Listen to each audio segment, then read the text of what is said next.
ბოლო ერთ წელში შეკრების და მანიფესტაციის კანონი მესამედ იცვლება. აქციების ორგანიზატორებისა და მონაწილეებისთვის ახალი რეგულაციები წესდება. ოპოზიციის და საზოგადოების ნაწილის პროტესტის და უკმაყოფილების საგანია უმრავლესობის წევრების მიერ ინიცირებული ცვლილებები, რომლებიც პარლამენტში ახლა დაჩქარებული წესით განიხილება.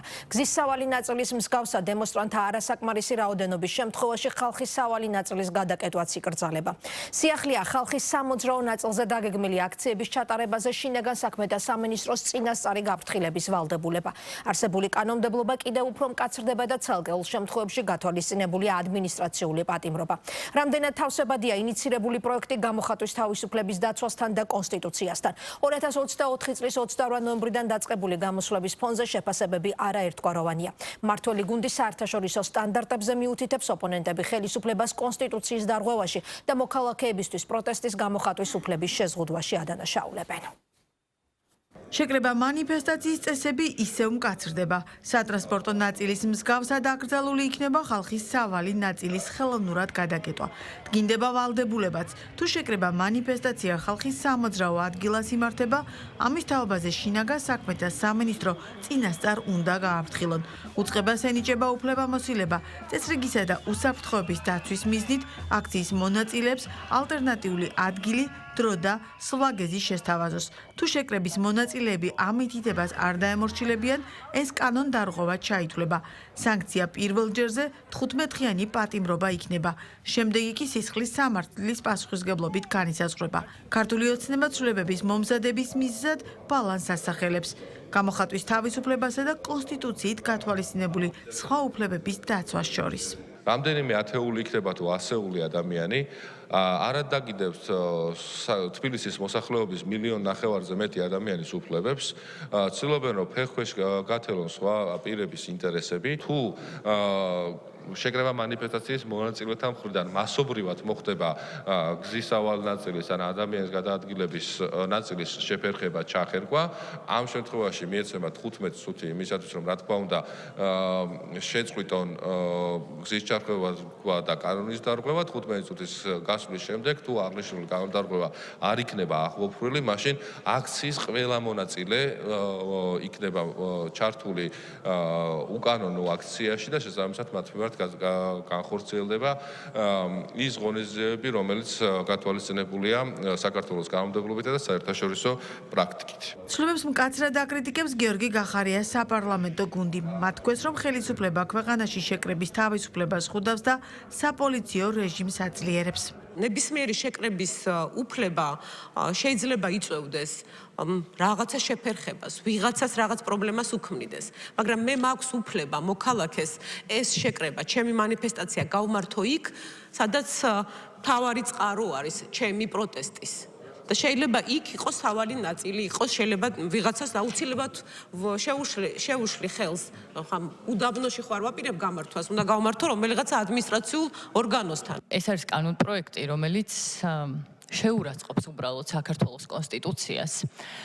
საქართველოში მოქმედ რეჟიმს, არც ერთ მოქმედ რეჟიმს არ უკადრია მსგავსი რამ, რაც ამ კანონპროექტშია მოტანილი. არ უკადრია არც 90-იან წლებში, არც მანამდე, არც ნაცმოძრაობის რეჟიმს არ უკადრია და ეხლა თქვენ გინდათ, რომ მოქალაქეებს შეუზღუდოთ კონსტიტუციით მინიჭებული უფლება. პირდაპირ ემსახურება საპოლიციო რეჟიმის განმტკიცებას ჩვენ და სამწუხაროდ და ეს არის ბუნებრივია გამოძახილი იმ აქციების, რომლებიც ბოლო ერთ წლის განმავლობაში ხორციელდება საქართველოში და ეს აქციები სწორედ განაპირობა 28 ნოემბრის იმ განცხადებამ, რაც ოცნების ხელისუფლებამ და პირადად გობახიძემ დაანონსა ქართული ხალხის და ზოგადად ჩვენი ქვეყნის პოლიტიკური კურსის მიმართ. ეხლა როდესაც რამდენიმე ათეული თუ რამდენიმე ასეული ადამიანი ისევ და ისევ გარედან მიღებული დავალების და დაფინანსების შესაბამისად, რომლებიც ძალადობენ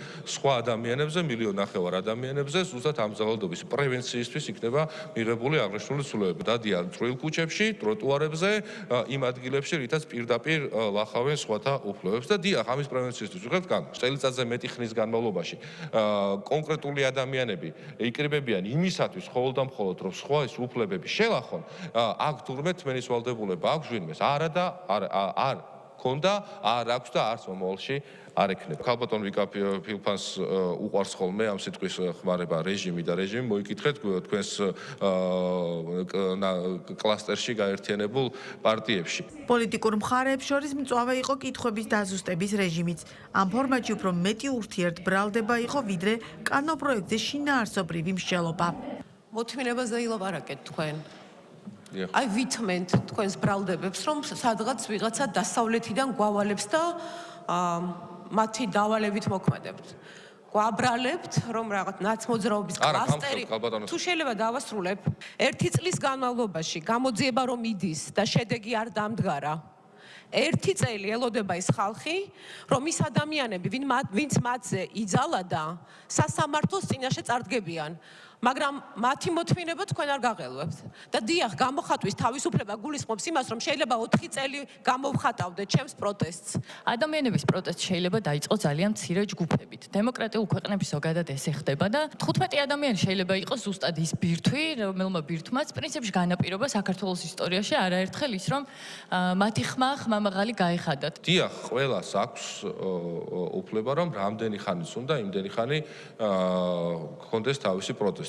1 წელი, 2 წელი, 3 წელი, 4 წელი. ამავდროულად ვალდებული ხდება ყველა, ისევ და ისევ, როგორც ეს კონსტიტუციით არის გათვალისწინებული, რომ სხვის უფლებებს სცეს პატივი.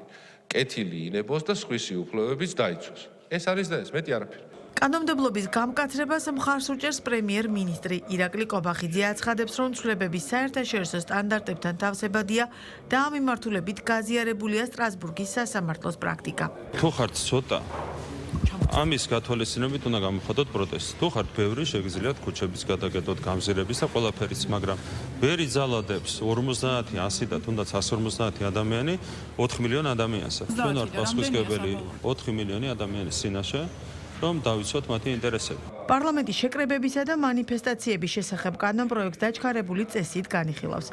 ცვლილებები დღეს პირველი მოსმენით მიიღეს, მისი საბოლოო დამტკიცება მიმდინარე კვირის ბოლომდე იგეგმება.